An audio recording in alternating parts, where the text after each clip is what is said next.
We live in a world of a vast array of cinematic tools, from the high-end camera that requires timecode in for multi-camera shoots to the DSLR and the GoPro that were never designed to work with timecode at all. As editors, we find ourselves in a challenging position. Are we destined to work with audio sync as the #1 method for putting all of our footage together in post? Fortunately, there's another alternative. Microframe has introduced the Timecode Sync Master, which is the industry's first timecode generator and visual timecode reference for DSLRs and GoPros. It is an SMPTE compliant timecode generator plus visual timecode reference where the DSLR and GoPro capture timecode on the first frame. Could this be the missing link in your production? Let's take a look at how it works. Now in this brief example, I'm going to show you footage from a 5D, a 7D, a GoPro, and audio recorded from a Sound Devices 552 with dedicated timecode from a Sync Master Mini. Now in later examples, we'll go over different cameras and using Zoom H4n recorder, but in this example I want to show you how powerful it is to have an audio recorder that receives timecode in. As you can see in this window here, it recorded timecode to the file directly from the Sync Master.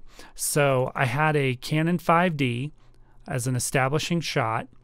You'll notice his timecode starting at 0, 7D, and on the GoPro also at 0. So let's look at the 5D footage, and I'm going to set the timecode by right-clicking the file, Modify Timecode, and we're going to pull the timecode right off that first frame.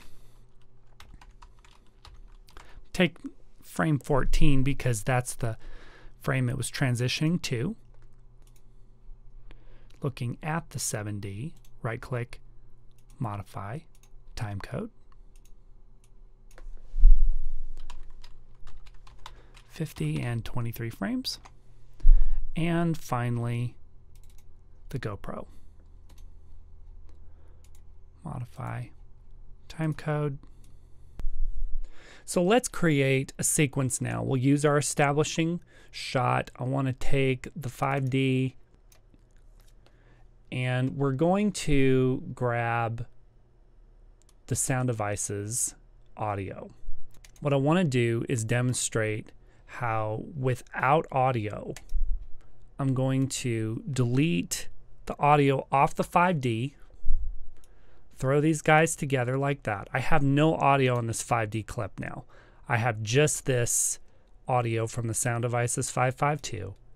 Select them both, right-click, synchronize. This is the familiar dialog we get for audio. However, let's use timecode. And it's syncing it up. Put them together.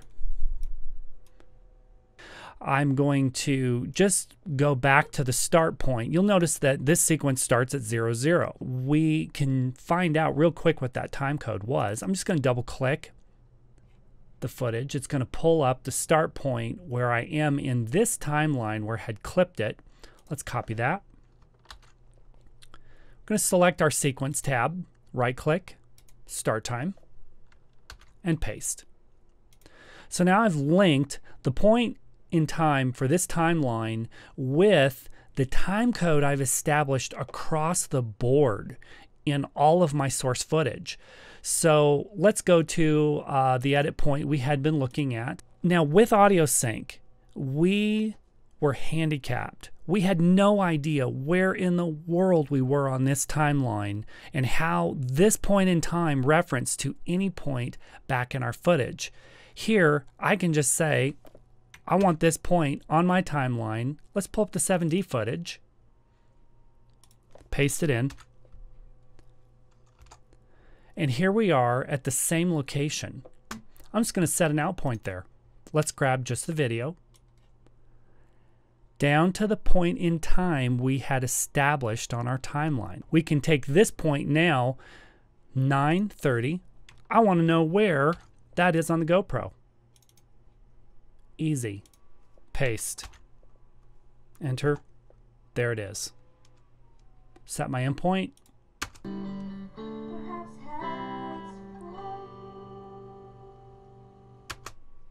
Out point. Grab the video. We have complete control of all the 3-point editing techniques we've known for years. We are now able to navigate the timeline with timecode and have exact reference back to our footage. In later videos, we'll cover more about 3-point editing and working with the Sync Master, but I think you'll agree that the Sync Master brings a huge amount of flexibility to any production, both having SMPTE timecode out to legacy devices, as well as providing visual timecode to DSLRs and GoPros.